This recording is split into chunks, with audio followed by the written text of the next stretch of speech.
The Morning Drive podcast from Double T 97.3 is presented by Cantex Roofing and Construction. I'm Mike Hebert, owner of Cantex Roofing and Construction. Every day is game day, and we'll get it right when it comes to your roofing, construction, windows, and mirrors. Call Cantex Roofing and Construction today. Together, we are one serving you. Thanks for being with us today. Okay, Jamie, what do you make of the Jerry Jones, Micah Parsons handshake, quote, handshake deal? I think that there are those kind of things that go on as a preliminary agreement. I would never consider it a done deal with professional sports. If it was you and I deciding, hey, you'll pay for lunch today and then I'll get it tomorrow, right? I would think a handshake is good enough. You don't need a formal contract for something like that. I think if we're talking about multi-million-dollar contracts in the NFL, I think that you probably, I think that's probably like an initial agreement between people. But man, we gotta sit down separately, look this thing over, and decide before we're all in.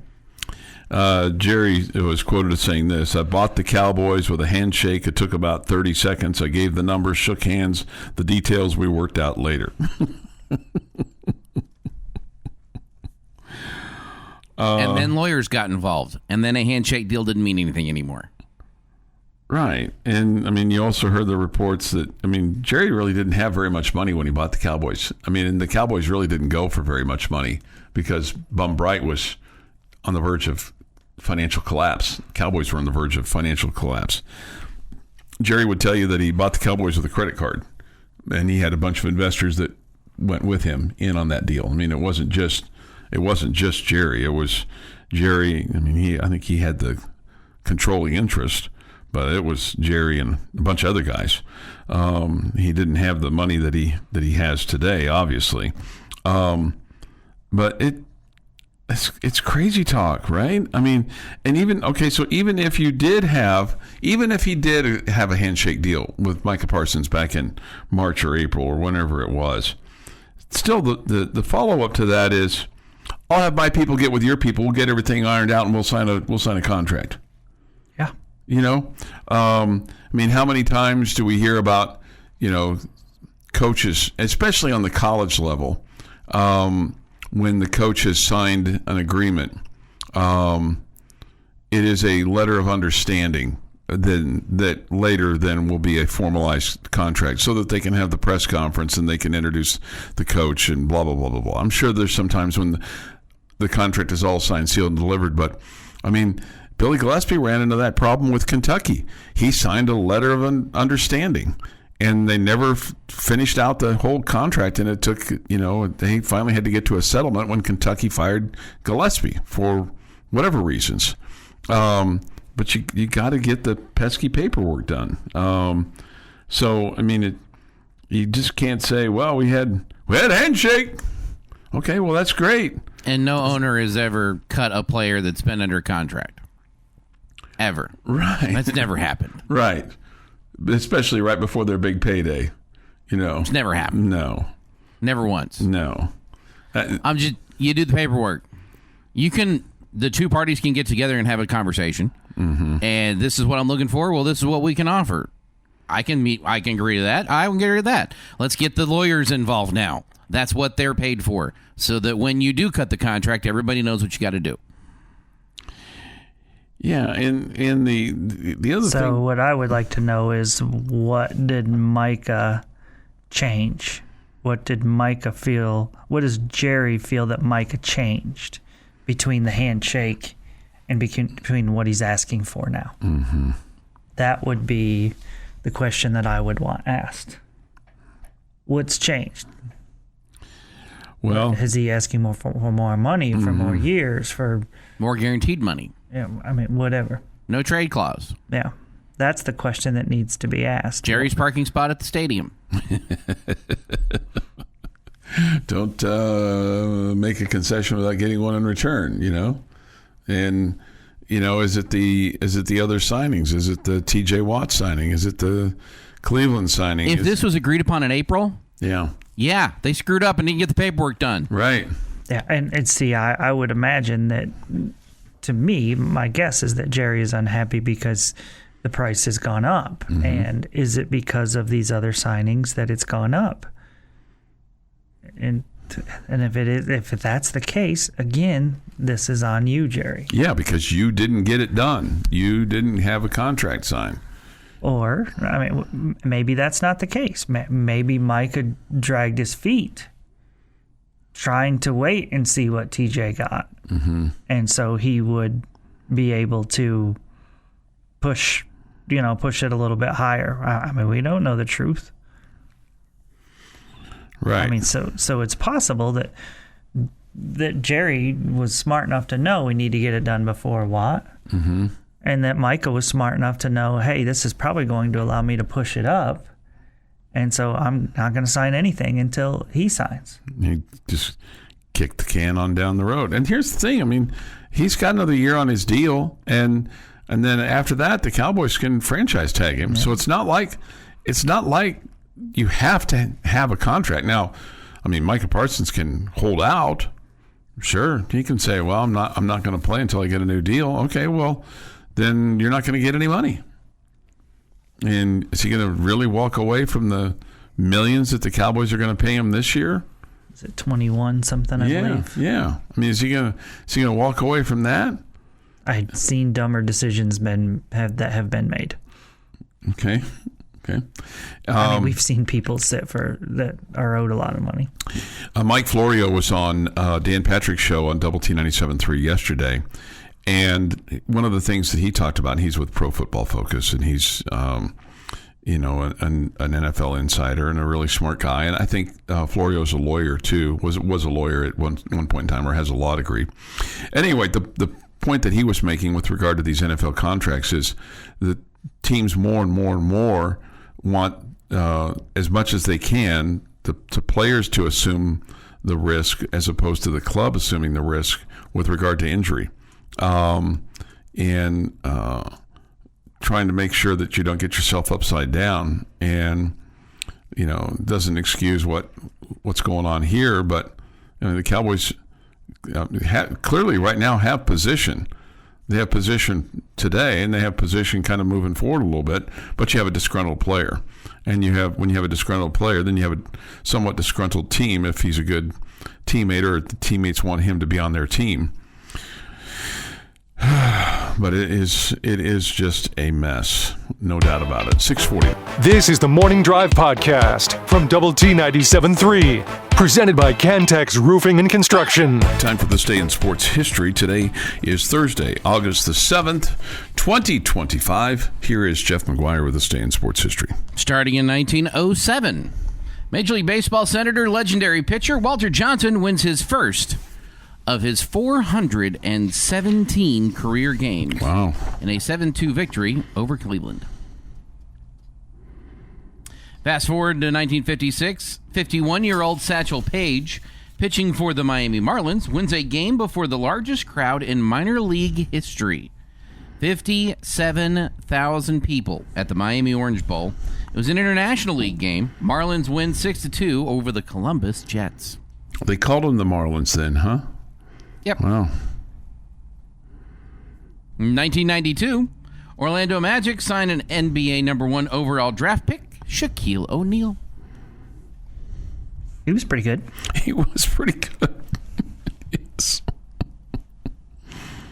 2004, Cubs pitcher Greg Maddux enters the history books with his 300th career win in the Cubs 8-4 triumph over the San Francisco Giants at SBC Park. And in 2024, Davis Martin goes 6 innings of 2-hit ball, giving up no runs while striking out 4 and walking 1 in a no decision for the Chicago White Sox. Happy birthday. Whoops, I forgot the food today. I'll have to find that in the break. I apologize. Jalen Hurts' birthday today, 27. Charlize Theron is 50. Sidney Crosby, 38. Mike Trout, 34. Wayne Knight is 70. Hello, Newman. And David Duchovny is 65. That's the guy from Seinfeld? Wayne Knight? Yeah. Yes. Okay. And on this day, 1964... No, it's the guy from Space Jam. Okay. Or Jurassic Park. 1964, the United States Congress overwhelmingly approves the Gulf of Tonkin Resolution, giving President Lyndon Baines Johnson nearly unlimited power to oppose communist aggression in Southeast Asia. The resolution marked the beginning of the expanded military role in the United States in the Cold War battlefields of Vietnam, Laos, and Cambodia. And there is so much to do a deep dive on this that we do not have time for on this program. Like, the second attack may not have actually happened that led to the resolution, but that is this day in sports history. This day in sports history, 6:48 this morning here on the Morning Drive. Thoughts, comments, Yates Flooring Center chat line. This, with regard to the Micah Parsons, Jerry Jones handshake. I thought if a player states he has representation, that you can only negotiate with the agent and not the player. This is true, but the union would have to file a grievance against Jerry Jones to do that. And the Players Association is in a bit of a mess because of the change in leadership, and they have an interim guy in there now. And one of the points that Mike Florio made on Dan Patrick yesterday was that if that guy wanted to make a splash, that this would be something that he could do. But you got to be careful when you start doing that. Got to have all your ducks in a row. Maybe the handshake was with his representative, now Micah. Yeah, maybe so. And if that's the case, and I guess Jerry's trying to keep from calling out his player, saying, "Hey, we had a deal here," and now he's going back on his deal. And then the follow-up would be with like, "Okay, Jerry, well then why didn't you get the deal done?" Right? Because that's on you. I mean, if you shake hands with somebody and say, "Hey, we're going to get a deal done," okay, I'll get you the contract. We'll get everything lined out, get it all down on paper. That's just basic business. Just basic business. Especially for a guy that's owned a National Football League team for 40. I mean, he knows this. He knows this. So somebody's trying to either welch on their agreement or, not really, maybe the agreement was, hey, we're going to shake hands on getting a deal done, okay, as opposed to the deal is $35 million a year or whatever the number was. But it's just silly how this can be the only team. It feels like they're the only team that has this problem, Jamie. Man, I'm sure there are others that have had these kind of issues. We just focus more on the Cowboys, but man, it feels like the Cowboys have these issues over and over and over. Zeke Elliott, Dak Prescott, CeeDee Lamb. I mean, you can go back to Emmitt Smith back in the day. I mean, Emmitt Smith's probably going, hey, I went through this myself. I've said that I feel like Jerry enjoys this stuff. I feel like this is his moment in the sun. It's his... both focusing on the team and focusing on Jerry in particular. Yeah. Yeah, I can't imagine another GM that wants to come out and talk to the media every day or every other day.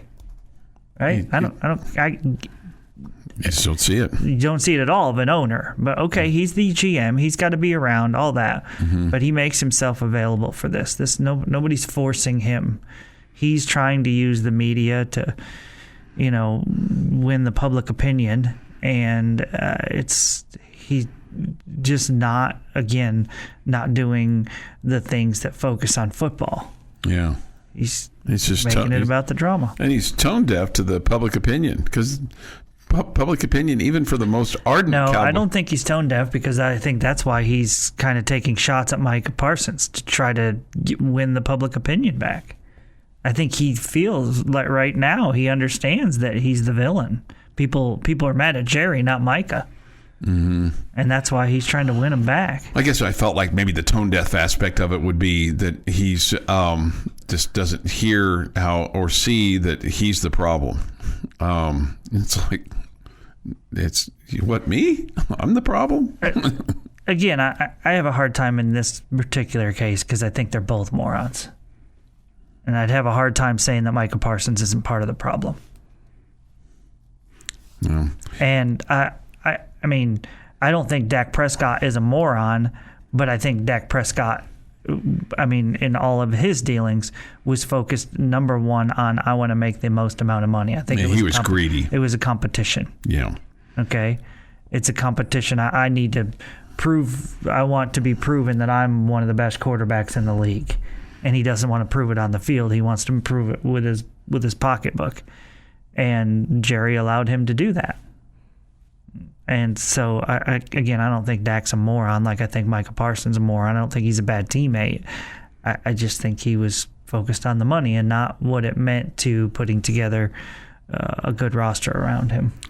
Yeah, and it's not like he's had a bunch of his teammates just come out and line up behind him either. Micah Parsons. I mean, he has to some degree. I mean, you got Aaron Donald that's said, "Hey, trade him to the Rams. I'll come out of retirement and play." I mean, he's been his most ardent supporter, it seems like. And are the Rams going to? And again, what would the fallout be for Cowboy fans? Do you think it would reach anywhere near the level of Maverick fans being mad at the Mavs for trading Luka Doncic? If they traded Micah Parsons? No. Yeah, it wouldn't even be close, would it? No. Yeah. You wouldn't hear the fire Jerry. You'd hear the fire Jerry comments regardless whether they signed him or they traded him. People still say fire Jerry. Mm-hmm. Fire Jerry. Yeah, no, I think it's a completely different deal. You're talking about one of the biggest superstars in the league, and I mean, Micah's a great player, no question. One of the best pass rushers in the league. But it's not going to make the same impact by any question. Yeah. Your daily dose of sports and fun. This is the Morning Drive Podcast from Double T 97.3, presented by Cantex Roofing and Construction. Jamie Lent and Jeff McGuire. I'm Chuck Heinz. Thoughts, comments, Yates Flooring Center chat line. So the other point that I want to make on this football situation with regard to, climbing in the polls is the teams that are ahead of you, BYU, Iowa State, K-State, Arizona State, all probably have an opportunity of staying ahead of you, at least early on, because of their non-conference schedule and who they're playing. Mm. So, on August the 23rd, which is a couple of weeks away, K-State and Iowa State will play a non-conference Big 12 game in Dublin, which has been scheduled for quite some time. I guess if you were to, and so the one that comes out of there doesn't necessarily gain a Big 12 victory, but gains an upper hand in the standings in terms of the rankings, because you would think that it's a quality opponent. It's a quality opponent, right? Mm-hmm. You beat a neutral site. Kansas will play that same day. They'll play host to Fresno State. Not the same quality of opponent, but probably better than Arkansas Pine Bluff. Yes. Okay. The week that Tech opens up on the 28th, the highlight matchup to me, and is Nebraska and Cincinnati. This will be at a neutral site. They'll play this game in Kansas City at Arrowhead. So the bastion of Nebraska fans that will come down for that game will be huge. I don't think they'll sell it out, but it'll be big. It'll be a partisan Nebraska crowd. But that's a quality game. Then that Friday, the 29th, Auburn's playing at Baylor. That's a big game for Baylor. That's a home game. It's huge. But you win that game, that's a quality opponent.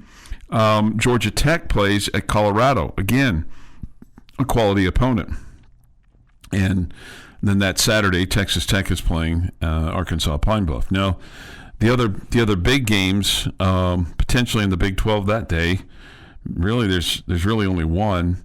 Utah's at UCLA, maybe one because it's a road game at UCLA. It's not like UCLA is lighting up the Big Ten, but not still a powerhouse right now. But it is a Power 4 opponent. Mm-hmm. And if UCLA wins that game, you might look at Utah a little bit differently, although you might say, well, it's just week 1, right? Yeah, maybe. hey, is this kind of what we saw last year is more what we're going to see this year? Or if Utah goes in there and beats UCLA by 10 or more, you might go, okay. I mean, I don't care even if they just win. I think it's a step forward for Utah from last season. Yeah. And then on that Monday, which is Labor Day, TCU plays at North Carolina, and that's going to be, Bill Belichick's first game. Be really interesting to see how he handles the whole college situation. Do you think, and if you're Belichick, a guy that's, won 6 Super Bowls or more, I mean, depending on how you look at him from an assistant coach when he won 2 there with the Giants, and then, all the ones that he won with New England. What defines success for him at North Carolina? No, I'm probably, if they're a team that hangs around the top 25 and is winning 9 games a year, 9 games. I mean, win an ACC, get to maybe it's going to be pretty tough this year with Clemson. Right, Clemson's supposed to be pretty good this year. Yeah. So that's just week 1, and then week 2, the games that stand out. I mean, Baylor's playing at SMU. Would you like to see Tech play SMU again? I'm not dying for that. No. Okay. You think there's no value in doing a home and home with SMU? No, I think there's value. I just would rather play somebody different. Okay. Yeah. Iowa and Iowa State will play. I like the fact because obviously SMU's a team that was in the playoff last year. Sure, no, and they're ranked 15th. Yeah. I mean, that's a real deal. It looks like foregoing the money from the ACC has paid off for them. After 1 year, you would say that, yes. Yeah. No. Yeah. We'll see what happens after. Yeah, I mean, they could make that work because they had a donor that basically said, "We'll foot the bill for everything. We'll take care of you." Yeah. Which is, I mean, that's SMU. Iowa State and Iowa will play. Iowa State, coming in ranked 14th. It'll be interesting to see what happens with them with the K-State game, and because the other question I have for you is, okay, so for Texas Tech to get inside the top 15, you're probably going to have to start 5 or 6-0. Would you say? To get inside the top 15? Yeah. Be 15 or higher? Obviously, it depends what teams in front of you are doing. Are they losing some games or whatever? 5-0 would get you past, Utah and Houston? Yeah. All right? I'm gonna double check you, but I believe you're right on that. That's correct. I bet you'd be somewhere around the top 15 at that point. Okay. And maybe for sure, if you won at home against Kansas on October the 11th, that would certainly get you inside the top 20, maybe inside the top 15. Yeah. Okay. And my point's going to be that these teams that are ahead of you right now probably could even be more ahead of you if they win their tough games. Like Baylor probably becomes a top 20 team if they beat SMU in week 2. Probably so. Yeah. Iowa State, if they win back-to-back games, K-State and Iowa, they're at least 14, if not higher. Who are they passing? Well, it's going to depend. It is going to depend on what. And that's the part you're not factoring in any of this yet. It's who are they passing? Now, you've got Ohio State and Texas playing week 1. Do I think Ohio State's going to fall if Texas wins? Do I think Ohio State's going to fall out of the top 5? No, I don't. I think they might fall to 5 if Ohio State loses. Same thing for Texas with 1-2 facing each other in week 1. But Bama plays Georgia, LSU. Georgia's got LSU and Ole Miss on this list. I mean, there's going to be opportunities to move up, but you got to get that far on the schedule first. And it might be week 7 before big movement happens. For I guess my just, and this is really just more for discussion more than anything else, is your non-conference schedule kind of sets you up for being able to kind of move up a little bit, and then your conference schedule is going to help you even move up even more, right? Your non-conference schedule, I'm assuming we're talking about Tech here, sets you up to have 3 wins. No, in general, not Texas Tech specific. In general, it should be a little bit. I guess my point is, you're going to get no bonus points for your non-conference. Oh, I know that. I'm not trying to make any. Most likely will move up just because a team or two will fall. My only point on this really was that I'm trying to get to terribly is how high can a Big 12 team get ranked this year? Number one. But you have to go 12-0 to get to that point. Newsflash, that's the Big 12. No, I understand. Again, I understand all that. I was just trying to have a different discussion as to, I've failed miserably, I feel like. Well, with the respect or lack thereof that the Big 12 has, it does feel like, I feel like any of the teams that are ranked inside the top 25 now, if you got to 8-1 or something like that, you probably would find yourself inside the top 10 or right around that area, but it's not going to be right off the bat, would be my guess, unless you're a team that's right on the outside, Arizona State or BYU, whatever. A couple other matchups in week 2. Oklahoma State plays at number 8 Oregon. That's a delicious matchup, potentially, for Oregon maybe. Kansas plays at Missouri. Houston plays at Rice. Arizona State plays at Mississippi State. Stanford plays at BYU. Did you just mention Houston and Rice as a marquee matchup? It's not a marquee matchup, but okay. It's better than Kent State. Is it? I think so. Your daily dose of sports and fun. This is the Morning Drive Podcast from Double T 97.3, presented by Cantex Roofing and Construction. Jamie's question of the day on Double T 97.3 is brought to you by Connecticut of West Texas. All right, I got a very simple question for you, and it's no wrong answers Thursday. This is just totally your opinion, and you can take it any way you want. Okay. What is the most important football game on Tech's schedule this year? We know what Tim Tadlock would say. Yeah.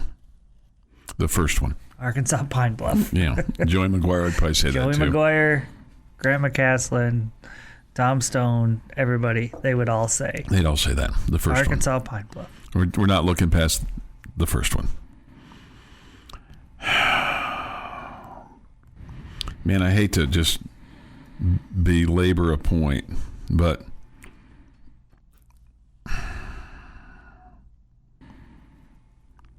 I really want to say Kansas State just because you haven't won there.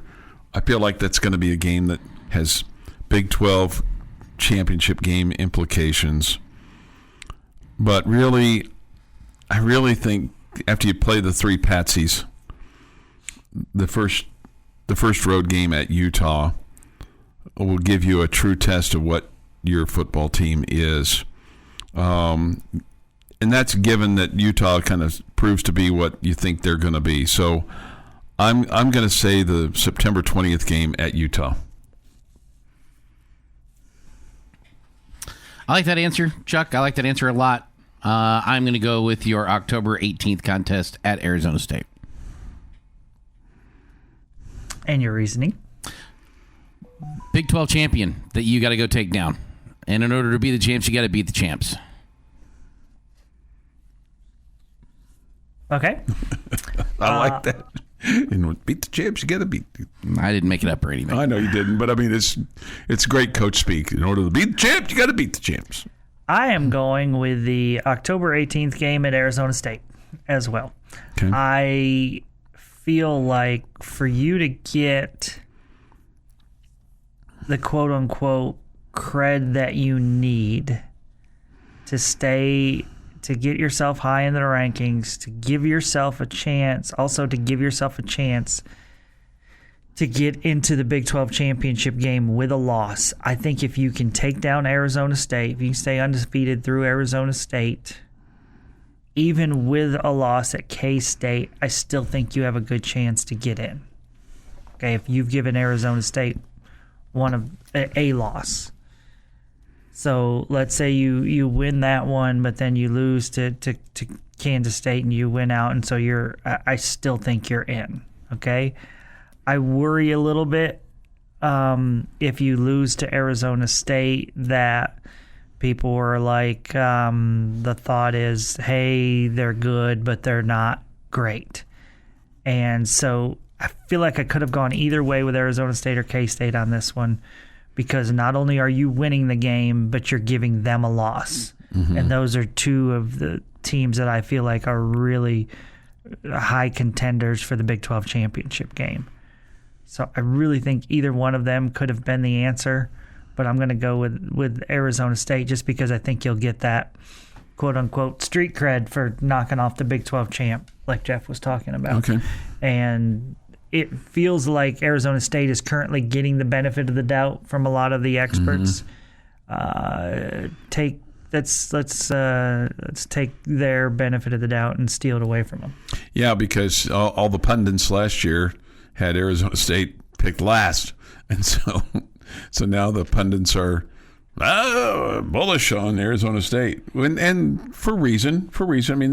I mean, they got to the college football playoff last year. They were a really good football team. And they were a really good football team. Bring back their signal caller and their star wide receiver and a lot more. Yeah. And I think they've shown that they've got a pretty good coach too. And then, I mean, just God forbid you lose at Utah. I'm not saying that that's out of the question. No, right? I was just going to ask you this follow-up, though. I was going to say, let's say you lose at Utah. I mean, that really puts you in must-win situations at Arizona State. I mean, you have to, at the very worst, split Arizona State, K-State to have any chance at making the Big 12 championship game. Yeah, I would think you're right. Because I can't imagine just have any chance, right? Yeah, I can't imagine unless one of those teams falls apart somewhere along the way. Sure, it's happened before. I just can't imagine a 3-loss team making it to the Big 12 championship game. Yeah, I agree with you. You know, and I think even at 2 losses, you're probably going to be in a tiebreaker situation, but maybe not. Maybe not. 7:37 this morning here on the Morning Drive. If you have a thought or a comment on that, yeah, you can hit us up on the Yates Flooring Center chat line. We get this. There are 5 teams in the preseason top 25 for the Big 12 with Baylor right outside. I consider that a fair amount of respect, more than the ACC, and the Big 10 only has 6. Yeah, I think it was really more the fact that you only had 1 inside the top 12. That bothered me with that, and again, it's just preseason. I get it, and then the fact that you had, so many down the line there with, Iowa State and K-State or K-State, Iowa State, BYU and Tech. I mean, you dominate the last 5 slots, which you have 4 teams in the last 5. Or last 6, counting the 20th spot, and just the one team that's ranked inside the top 12. But I mean, it's the Big 12. It's what we know. It just makes you wonder, which is kind of where I'm headed at 8:00. Is what happens with the Super League, moving forward. Somebody says this, undefeated, dang it. Almost lost to ACU last year, so I'm saying Kent State. Yeah. Should have lost to ACU last year. Why should we have? Well, on that particular day, I just felt like you couldn't stop them defensively. And it also looked like they couldn't stop you. Yeah, right. Yeah. I'm confused why we should have lost. Because they had a 2-point conversion. You could have lost that game. Did they fumble going into the end zone? Did they miss 3 extra points? No. I mean, they botched the 2-point conversion. This is the Morning Drive podcast from Double T 97.3, presented by Cantex Roofing and Construction. It's hour 3 of 3 this morning here on the Morning Drive with Jamie Lent, Jeff McGuire, and Chuck Heinz. We come to you from the First United Bank studio. Thoughts, comments, Yates Morning Center chat line, Visual Edge IT hotline. All right. I just saw this new article in The Athletic, okay? And the headline is Inside Texas Tech's Open Checkbook and the Big 12's and the school's quest to rule the Big 12, okay? Just some interesting quotes in here as I've skimmed the article, Jamie. This one from head coach Joey McGuire. If we win 10 games, but we don't win the Big 12 championship, I think we've missed the mark. Okay? Okay.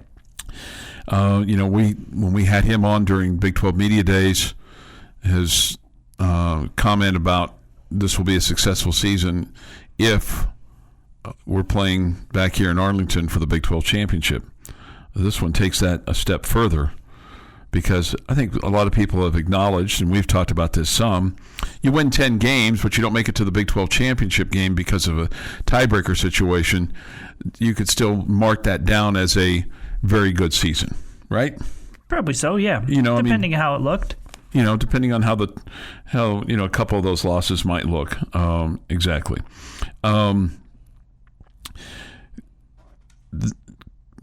The other comment that stood out to me was one that Kirby Hocutt made in this. He said, the expectations are exactly what we want and what we expect. It now becomes time to deliver upon those expectations. James Blanchard, Texas Tech's general manager, said this: we have top 3 in the country resources. There is no reason for failure. If we don't get to the Big 12 championship game, I'm going to feel like I failed.